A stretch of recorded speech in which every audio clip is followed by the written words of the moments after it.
Hello, ladies and gentlemen. This is Guerric de Ternay, and welcome to a new episode of Unlock People's Potential. I don't know for you, but I'd love to see how technology is going to change the future. And I know that there is one man who knows how to do that. My guest today is Kevin Kelly. Kevin Kelly does a lot of things. I won't list everything, but here are some fun facts. You might know Kevin Kelly as the co-founder of Wired magazine, or as the author of the best-selling book New Rules for the New Economy, or maybe as one of the founders of the Quantified Self movement. Together, Kevin and I talked about some of the inevitable trends that are going to shape technology in the next 20 years, and how you can also try to predict the future. So, without further ado, enjoy today's episode.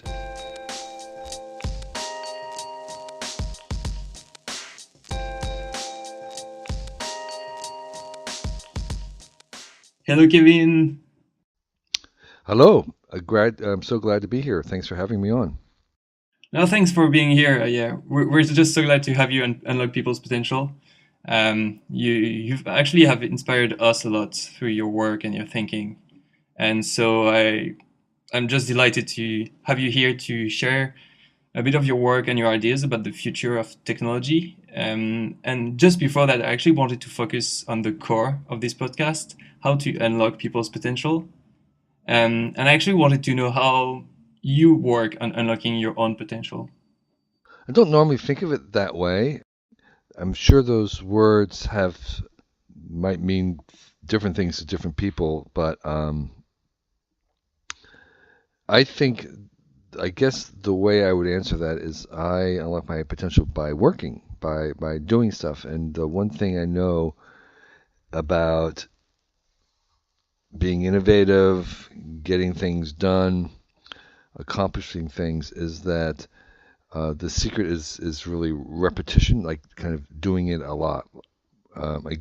Just doing a lot of the stuff, just doing it a lot. So there are a lot of different theories that formalize that. There's this 10,000 hour theory, which is you have 10,000 hours of deliberate practice. There's this art and fear theory that you just try to make as many new mistakes as you can. There's another way of kind of just the way I explain it, which is you kind of have to explore by exploring, which is you kind of keep working on something until you surprise yourself. So there's, for me, it's doing a lot and doing it again and again and again, or doing something again and again and again, and trying each time to do it better, and then that process will move you in the right direction. Each time you do it, you kind of lean in that one direction, and over time you kind of get somewhere that feels good and works. And so it's not it's not something you can kind of like deliberately aim for. I think it's something you kind of crawl sideways to, and you arrive there as a byproduct of doing something else. I think there are a few people who kind of maybe imagine where they're going to go and they aim for it and they take steps like a ladder climbing up. That's not the normal way. The normal way is you have no idea where you're going sideways, but you kind of keep taking, you keep repeating the steps, and you kind of shift sideways and you arrive somewhere and you keep shifting, and there's a gravity that's pulling you in a certain direction that you don't even know. And then you're just doing your daily practice, whatever it is, and you, like a Ouija board, you're kind of just imperceptibly moving, because that way is a little bit easier for you, a little bit more natural. And then you find that as you go along, you're now in the spot where it's very, very natural, and that's an indication that this is the right spot to be. So it's really a kind of trial and error process, and focusing as well on resilience. never giving up on just figuring out. Well, never giving up, I think, is an exaggeration in some ways because you should be giving up sometimes. I mean, you do want to abandon things. Abandoning is actually very useful, and there's an art to abandonment. Um, a lot of people would be stuck. You take any of your heroes, and they worked on something that wasn't working. They had to abandon it. So I don't think never giving up is. I think that's a cliche a little bit. It's the idea that you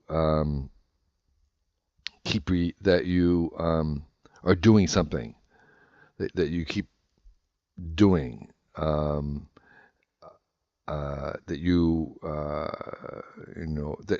that the solution isn't doing it lots rather than trying to do it perfectly. That doing it more often and frequently and again and again is better than trying to do it exactly right. And when we go through your kind of bio, so there's a very cool bio of you on your website, kk.org. Like it seems that you actually embrace this thinking and you've done a lot and founded a lot of organizations and you also took part of lots of initiatives. What are some of the milestones, the ones that kind of showed you and pushed you to do more? I was always pretty self-directed even as a kid. I was always making things even as a kid. I was always kind of you know uh, trying new things, and I'm trying to think of moments when I changed that. Hmm, I think the first time I sold something, like the very first time when I sold something I wrote, that was that was very confirming. Um, that was probably inspirational because when someone values in that way, that was like saying, okay, yeah, this is I will give some energy and I would try and improve this because um, I got paid to do it. That was the so I think I'm trying to remember the first time I sold a photograph. Probably something similar happened where, oh my gosh, okay, so this is validation. This is in some ways, I've been doing this thing on my own, and now here's somebody who actually will pay me for it. So I think trying to sell something is actually a very good thing to try at some point, and that is a milestone where something that I've been doing purely for myself because it was almost a compulsion, because I had to, because I wanted to, and now someone's going to pay me. And even though it was very little, it was the validation of that was extremely powerful, and that was a milestone. Oh yeah, no, I couldn't agree more. Like I think it's also for me one of the main milestones I've had. Selling my first website, like that's was something I enjoyed a lot, and just having someone paying for something that you actually enjoy doing is just such an amazing boost. Yeah, exactly. So um, that's and that kind of honest business, I would call it an honest business, where you are taking something, you add value, you sell it, someone pays you, and you have a profit which you can then use again. I think that's very, very powerful, and um, it's very crystallizing. It focuses you. Not that you should need to do everything that way, but it's one of many ways that I think you can use to help you prioritize where you want to spend your time and energy. Yeah, and talking about selling makes me think about an article that you wrote a few years ago that was quite famous called 1000 True Friends. 1,000 true fans, and It was a theory that I had come up with, and I was trying it out. I wrote the article to see if there was anybody basically who was practicing this theory. And the theory in brief, for those who hadn't read it, is that if you have direct contact with your audience, that the size of the audience that you need to support you with a living, not a fortune, but just to support you with a living, is actually very small. You don't need millions of fans. A lot of people who are musicians or photographers, whatever, creators, maybe even people in business, imagine that they need millions to be successful. And if you don't, if you're satisfied with a living, not a fortune, and you are willing to engage with your fans directly, the number you need is in the thousands. And that's the number that's very achievable for many people. You might even be able to remember all their names. And the way it works is that you need true fans, and true fans are sometimes called super fans, or fans that will buy whatever you produce in all the varieties, any versions, anywhere. And if you have 1,000 or more of them, then that's going to, and you can sell them, say, $100 a year of merchandise or performance, whatever it is, then you only need 1,000. And if you do only 50, then you need 2,000. So it's a very achievable goal, and it applies to sculptors, people in business, maybe even a restaurant. It's anything where you can have a direct relationship with your supporters, your fans, your audience.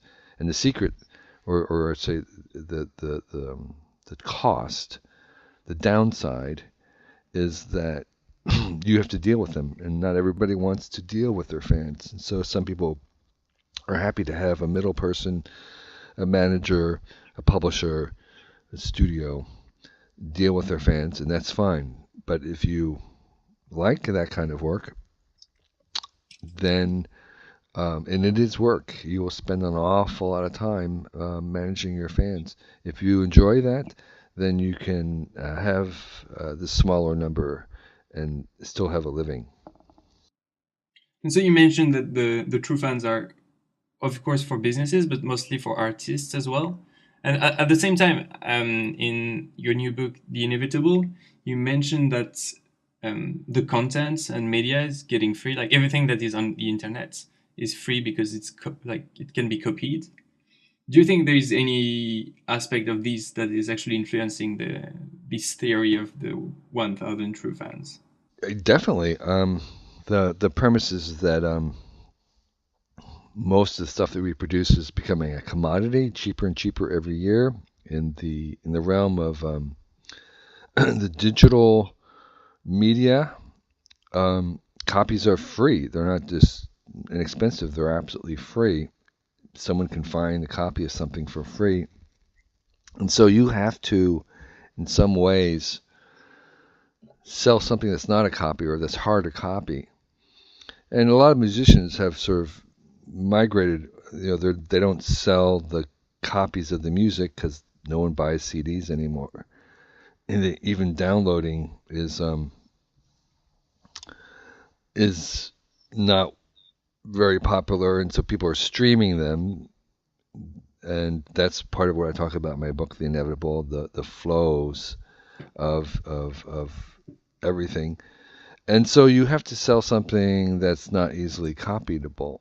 And so a lot of them is the embodiment, is a performance. And so the free copy of the song is actually in some ways an advertisement for them to come to a concert, which they charge for, and they make their money in a concert. And they have to tour, and not every musician wants to tour, so this is a challenge. So there's another way in which, just keeping with the musician theme, that they make They can sell something that's not copyable, which is what I call immediacy. So, yes, eventually fans can get a free copy of your song or a cheap copy, but they might, and some super fans and some true fans are willing to, they want it right immediately when it's released. Sort of like they want to watch the Game of Thrones when it's first shown. They don't want to wait. And then they're willing to pay there. And so they're not really paying for the copy, they're paying for the immediacy. And so that's another way. Yeah, if you, as soon as they release it, to have it in the first hour, you pay and you'll get it. And you're not really, again, paying for the copy, you're paying for the immediacy, and it'll go out for free. And if you're willing to wait, yeah, you don't have to pay as much or anything. So these things I call generatives, and there's others. There's personalization, there's authentication, findability. all these things are things that are hard to copy, and they kind of float on top of the free copies as they flow throughout the entire internet. And so every business that is digital related and has a business model based on something that is digital has to kind of assume that initially the main value proposition is free, like could be copied, and they should build some other value propositions, some generatives, as you call them, to make what they sell more valuable and increase this value over time. Correct, right. And software does it by often the old joke that the software is free, but the manual is $1,000. And so there's a number of software companies that do that version, or there's the freemium versions where a basic version is free, but if you want additional capabilities, or if you want a customer service, you want a helpline, that you pay, and so you're not paying really for the software, you're paying for these other generatives, and there are a lot of models like that, and some can be very creative, but they all revolve around the fact that the copy of the thing is essentially a commodity, something that is not worth very much or not valued very much, and the value that you're charging for is other things. And so in this kind of digital world, I mean, everything is linked to the internet. And one thing is sure is the internet is only has been popular for just 25 years. So as you say, the very beginning of the internet, it's still at its inception. Like, where do you see the internet going, and how can entrepreneurs and software engineers think about the long term of the internet? That's a very big question, and I think the way I would, because it's like the internet is becoming the whole world. My image of what the internet would be like in, say, 25 years is that it'll be much more like a presence that we converse with than a place that we go to. So right now it's like cyberspace. It's a place. You log onto it. You enter into it. You go there. And I think as AI, artificial intelligence, begins to infiltrate more and more of this, as we have conversational gestures or interfaces to these AIs, if we have gesture interface, that as it anticipates more of what we're doing, and that we use it to anticipate, that it, and also as we have more VR experiences, which are experiences rather than knowledge, that all these things, I think, will contribute to the sense that it's a presence, that it's a presence that we experience rather than a place that we go to. And that means that I think the currency becomes experiences.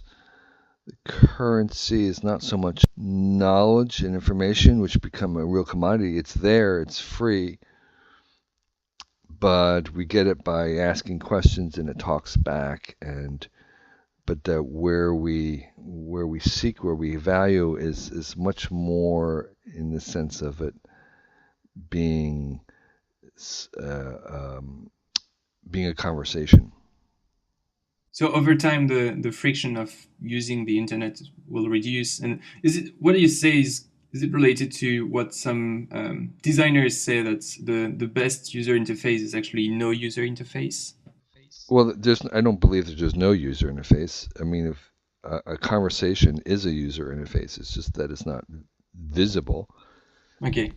but it's there. Gestures, your voice is modulated. You can yell or whisper, and it can yell or whisper back. So there is an interface. There always will be an interface. The question is whether it's visual or not. And I think rather than have no interface, we'll have basically multiple interfaces. There'll still be keyboards, there'll still be touch screens, there'll be conversation. We'll have all of those options. In some cases, there'll be multiple vectors, multiple ways that we're talking with it, depending on what we're trying to do. So, so I kind of reject that the idea that there's no interface. I think we can say there might not be a screen, but that's not the same thing as saying there's no interface. So we'll basically experiment with other senses and like. Absolutely, but particularly gestures, micro gestures, hand gestures, sign language. I think if I had to make a science fiction movie and I was going to describe someone using the computer 30 years from now, I'm not going to have them typing on a keyboard. I would have them using a very specialized sign language and talking. So they're this kind of a strange thing of like American Deaf Sign Language and talking at the same time. That means that you're working on your computer. And you just mentioned, Kevin, the science fiction, which is a huge part of pop culture that influences the future of technology, because it is said that basically looking in hindsight, like for example, Star Trek has influenced a lot of what we have now in the world. Do you think right now we are lacking a vision of the future, that science fiction is not helping us to see where we are heading? Well, I would just tweak what you said a little bit. Science fiction is very influential in us, and many people working on lots of devices today and technology were inspired by, say, Star Trek and the tricorder they had, the communicator, the holodeck. And it was Star Trek was unusual because it had a very positive view of the future. I think the problem with science fiction and Hollywood today is that it's almost universally dystopian futures. There's not a single science fiction movie I can think of where there's a future that I want to live in, where you say, "Oh man, I really want to be there." It just they're all worlds that are falling apart, and they're Orwellian.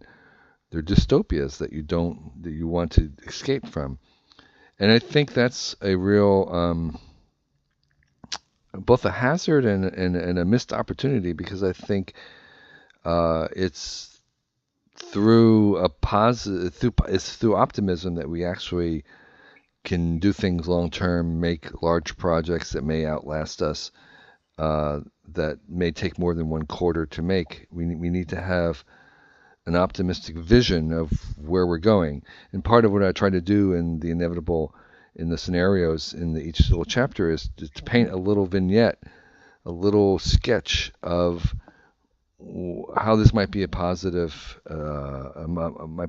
future that we'd want to live in.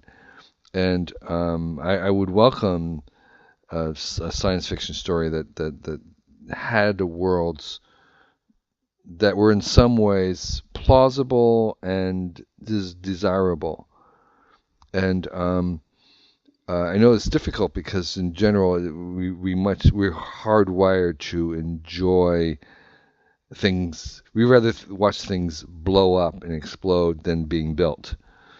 It's a lot more fun to watch glass break than to watch glass being made. And so the problem with the optimistic future is often very boring.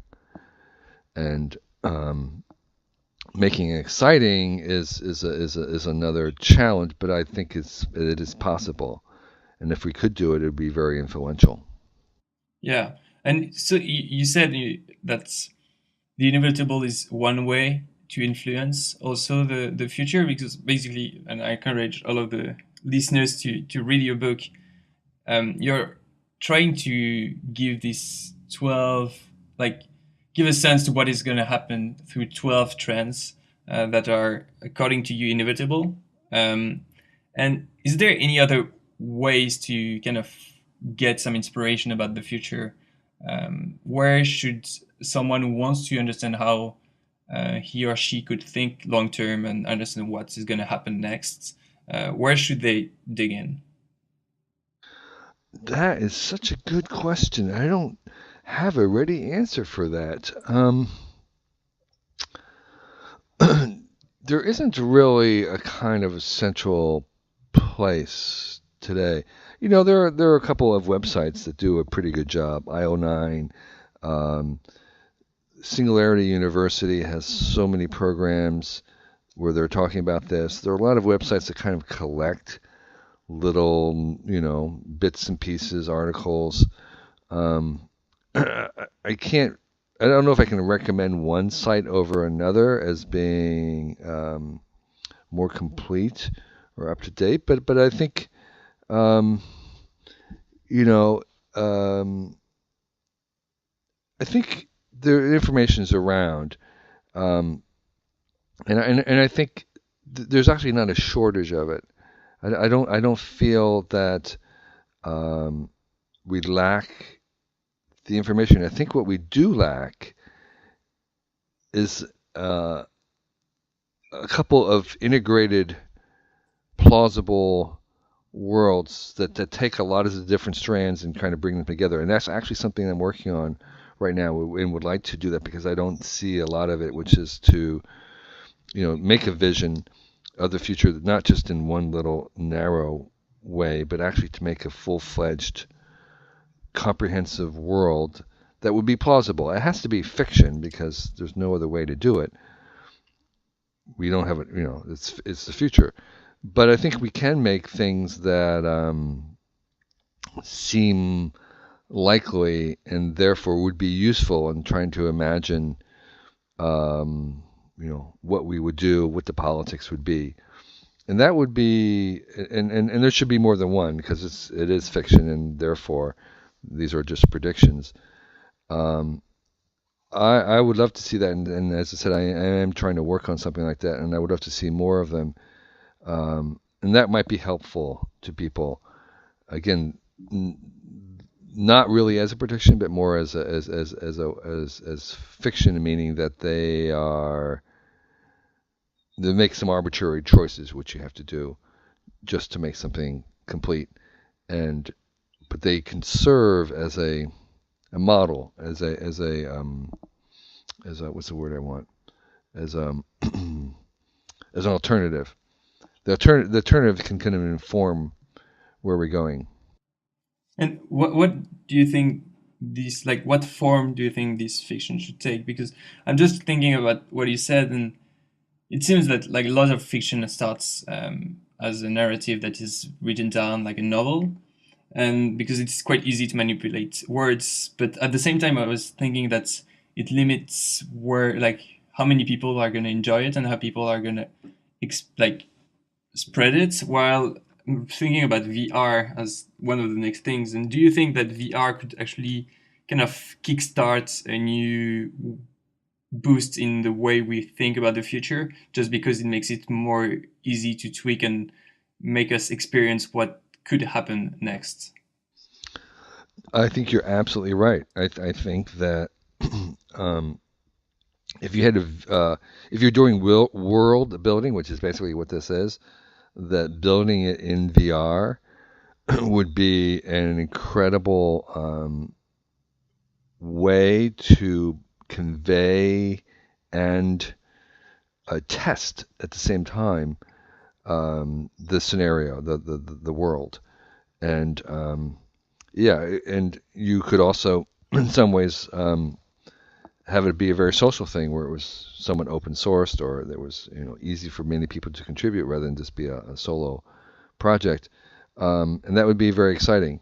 So yeah, I could certainly imagine that there would be a number of different worlds that would be these inhabitable, explorable, plausible future worlds that had the details and had thought through the details and would even maybe have a history. I think the idea that I've been suggesting is that they have history. You could kind of dial what year you wanted in the world, a year in the future. Like, want to go 50 years ahead, or you want to go 100 years ahead. It would be the same world, but just at a different year.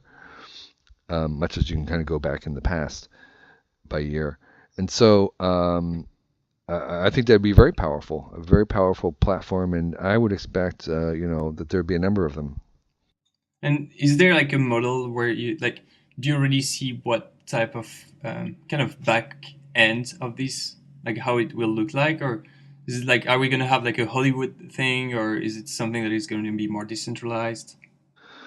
There are a number of different visions for VR. I know Phil Rossdale, who invented Second Life, and he went up to start another um, startup like Second Life called High Fidelity. He's imagining a very decentralized version where there's local servers that are networked in kind of a peer-to-peer way, and so you have a vast, extended Oasis-like thing from Ready Player One, a shared VR world that's being distributed over many different servers, and it's a little bit kind of open-ended. So there will be those. There'll be completely open source versions of VR that are, without restrictions, no copyright. And then there'll be, we'll call them Apple versions. There'll be highly curated, highly boutique, Hollywood handcrafted versions that become massive because they're so well done. Um, the beauty is that this platform, so to speak, will permit many different approaches. And the truth is that we have no idea what's going to work right now. That's the exciting thing. So that even if some scrappy startup could figure it out before Steven Spielberg does, in fact it's very likely that that will happen. So we mentioned this idea of content, and like you said that the content, like there is no lack of information, but what about the methodology? Like, what should be the process of thinking long term? The method for thinking long term. Um, there's generally a couple different approaches that people I know who are very good at thinking long term. um, Long term is just another way of trying to think differently about things because we don't find it natural, and uh, there's a couple of tricks. The one thing that we did at Wired was often to pretend that we were visiting from the future, and you want to that you know something in the future would exist, but the question is, well, how did you get there? And so you try to make up a story of what that path would be, well, all the things that would have to happen to get there, and that process of making up those steps leads you to some ideas about what you would do now if you wanted to, make something big that would last a long time, because you're coming from the future, and so you know that already exists there. So I mean, an example would be like, let's say you were convinced that in the future there would be a genealogical family tree for every person that were alive that would show everybody how they're all related to each other. And so the question would be, well, what would be the steps that would have to happen to get there? And you would kind of you would outline it, and you would come down to kind of things that were somebody would have to do now to make that happen. And so you suddenly have a kind of an agenda of what you could do next that would be leading in that direction by working backwards. That's one thing. And I think the other thing is to also think about, if you were in the future, what you'd want people of today to do. Like archaeologists sometimes think about that. It's like, what would you, if you were an archaeologist 100 years from now, what would you wish people were doing now so they make your job easier in the future? If you were, a computer programmer now, in 50 or 100 years, what would you like people now to be doing to help make your job easier then? And so that's another way to kind of to think about the long term. And I think there are just little exercises like that you can kind of play with that will help people think long term. And that's something that you do pretty well. Once again, let's say that The Inevitable is a very, very good book, and I highly recommend it. And so there's this thing, like reading the book is very interesting because it's very enlightening, and you start, like, it's mind opening because you see things that might happen in the future. But then, like, what should be the next step? What would you like your readers to do after finishing your book? Yeah, that's a good question. I would like them to close the book and feel as if they don't need to be afraid of the future, that while they can be concerned about it, that they should not be frightened of it, and that they should, as much as possible, embrace these things that are coming in the large scale, and that they should engage with it rather than, say, try to prohibit it or outlaw it or turn it back, turn it off. And by embracing, I mean that they should try and use it. Because I think that only way that we can actually steer the technology or manage it or refine it or improve it, make it less harmful, is actually but through use. There's a error I call thinkism, which is that by thinking about things we can solve problems. It's very, very hard to solve a problem by thinking about them. We only solve problems through use, by using things and trying to. This is kind of like what I was talking earlier about, by doing things over and over again. It's by using them over and over again that we can actually try and steer them and improve them, because almost universally the inventors of whatever technology or invention they've made, they don't know what its real value or role is going to be. Technologies kind of are gradually morphed. They're invented for one thing, and they usually wind up being used for something else. And it's very, very hard to predict where they'll go. And the only way we can know is not by thinking about them, but by use. So I'm a real believer in doing rather than thinking. If I were to invent something, I wouldn't invent a think tank. I'd invent a do tank. And it's through use and engagement and trying and using and then abandoning things that we can actually steer and form the particulars that we want. And that's the choice that we have. The long-term trends are inevitable. There's like a gravity that pulls them in a certain direction, downhill, whatever. We can't stop that. They're going to keep going. But the particulars, the species, the particular form or product or company are not at all predictable. We have a lot of choice, and that really matters to us. But it's only by embracing those large-scale trends, the thing at large, that we can actually then steer the particulars. So the idea is really that it's not whether these trends will happen, but how they will happen. Exactly. The internet was inevitable, but what kind of internet we had was not. Twitter was not inevitable.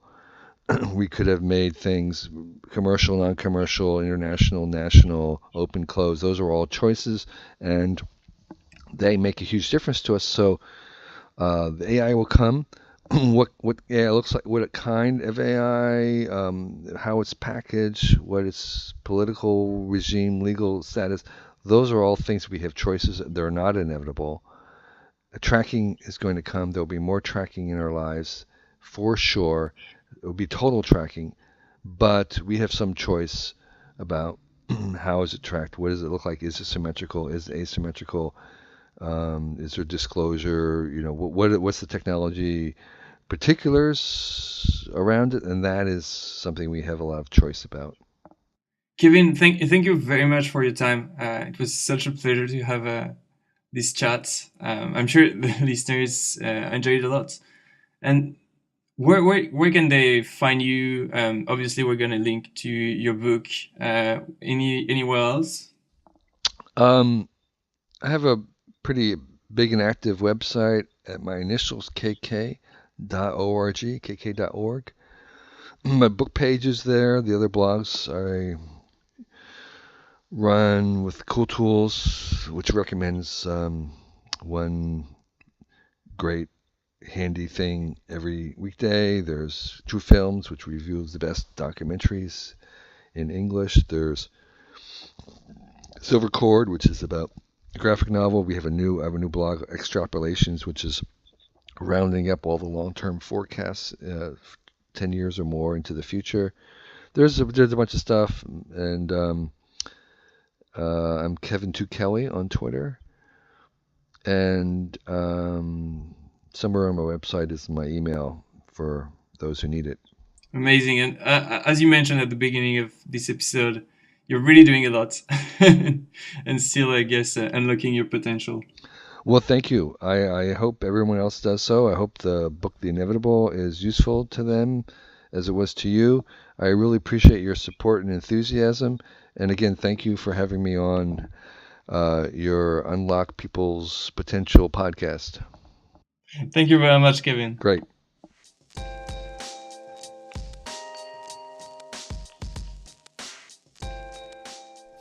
Hey guys, thanks for listening to this episode of Unlock People's Potential.